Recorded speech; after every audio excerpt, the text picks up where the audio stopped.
idol, ay followers at mga kabro at mga kapwa ko mekaniko.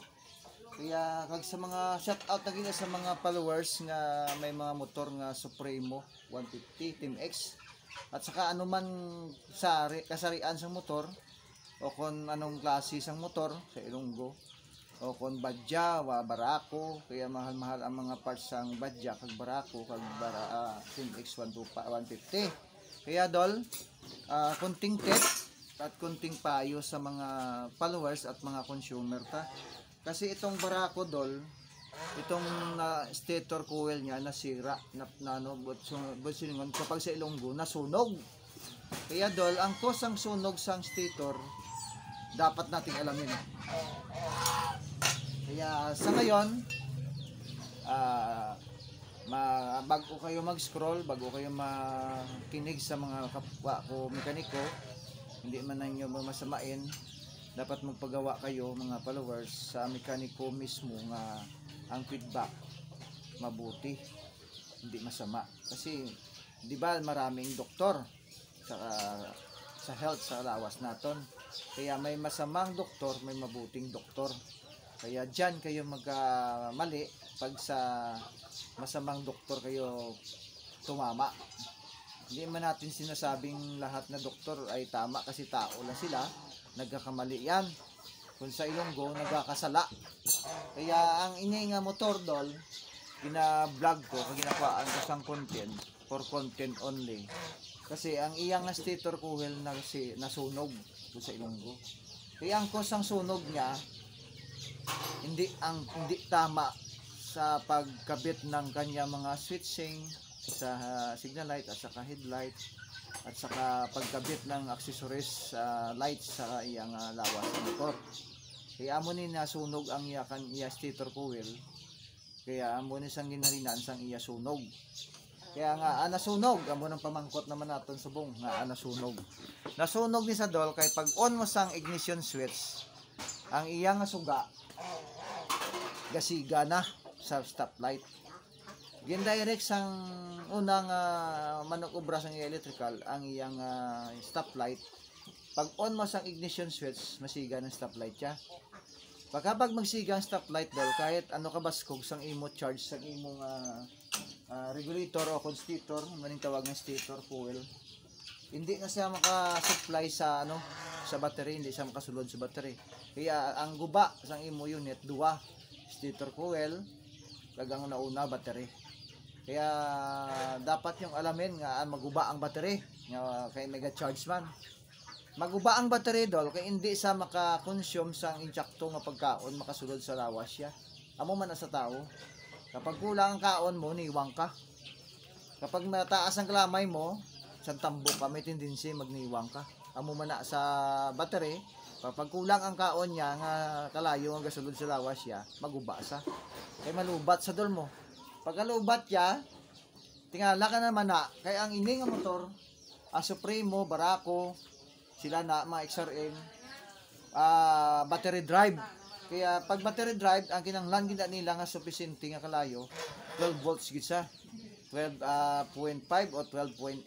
Kaya pag mag-charge sa 13.8 na nasa. Kaya correct na lang ninyo pag kulang ako explain. Kaya ano mo na dol. Kaya ini nga motor gin paubra na di sa akon mismo. Kaya sa bulig sang mahal na mga kaako nakabalot na mag-ubra sa isang electrical. Kag shout out gali kay Bro Mikmek, siya na nga akon nga instructor sa electrical.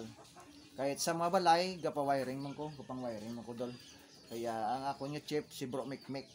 Kaya amo ni dol nga naguba ni sa kaya ang hindi insakto nga pagtakod sang mga accessories lights. Kaya amo na nga magpaubra ka mo dapat sa technician nga kabalo gid mag-ubra. Kay kada mo mag-ubra mo pero hindi kabalo sang proseso.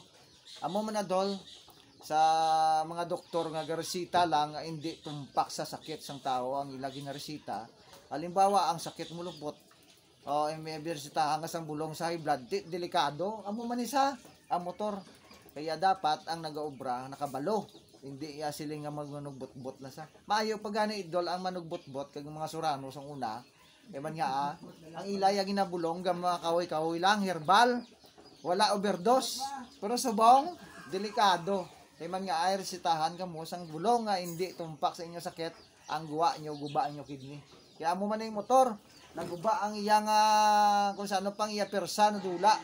Kay wala sang gas supply nga kayo pakadto sa battery, kay battery drive na sa pag malubat ang baterya, tingala ang tag-iya nga kadugay kuno pandaron. Kaya sa mga tag-iyada sang mga motor nga parehas ni nga battery drive, basta battery drive, ang Rossi battery drive naman na idol. Kaya sa una stator ko well primary pa na subong battery drive na sa.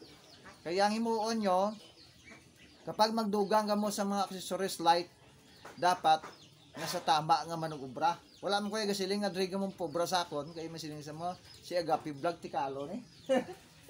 Kaya good news sa mga nakabati kag nakakita sa akong video, tapuson yung video ko para may makuha ka mo nga gamay nga kaalaman, gamay lang.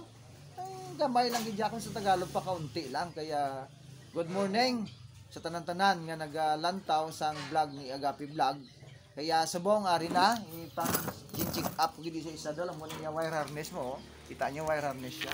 Tapos ang yes ano ni Dol, yang ano ni regulator bag-o na ni, pa-islan gid kagang niya stator ko well naman ni bag-o gid islan gid kay sunog na pulo gi kabilog ang nasunog dal ang nabilin jutay na lang wala 1/4 na lang nabilin sa iyang coil na wala masunog.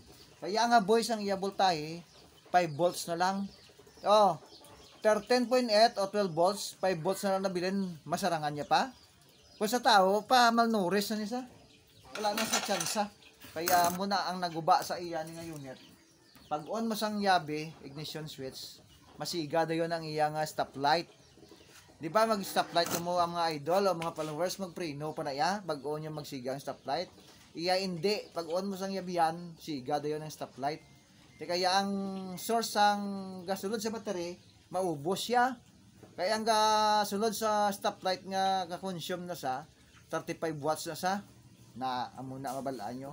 Kag ang headlight 35 man o 25 depende na sa tagiya. Kaya wala man tayo paminit sa tagiya ko na ibutang ya. Pero ang tama gid ya para hindi sa dali malubat.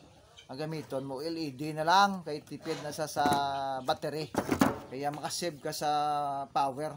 Kaya muna, kaya dapat alamin natin kasi pag hindi natin alam, wala man kuya makasiling, hindi mo ko kasiling sa inyo nga gininto. Amo kay kalain man nga magusgata bago ta obrahon lang taon tagid anay pag bago ano na ton check up punta hindi nga mabakal ng tangang bakal sang pisas ang tag-iya kalulukoy kay kamahal. Oo, kaya gin paislan yun ni Dol signal light, gin paislan sa switch sa yang ano nga ano ni signal light nga throttle ano ya sa throttle body ato nga ano throttle ano ya switch ya kag sa stop light valve manay do kabili sa buli regulator stator at saka battery.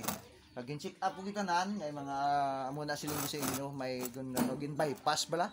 Daw ginoperahan niya ang heart. Sa tao pa ya heart ginoperahan bin bypass. Kaya kung bypass na, amo na siling sa mga kilala ta hindi na gid magdugay. Pero ibalik ta sa normal kay pwede sa ibalik. Di gaya ng tao nga hindi na kaya ibalik ang Ginoo na makabalik sa iyang mga ugat-ugat. Kaya for today's video, good morning. Good morning gid sa tanan, kag God bless you sa inyo tanan.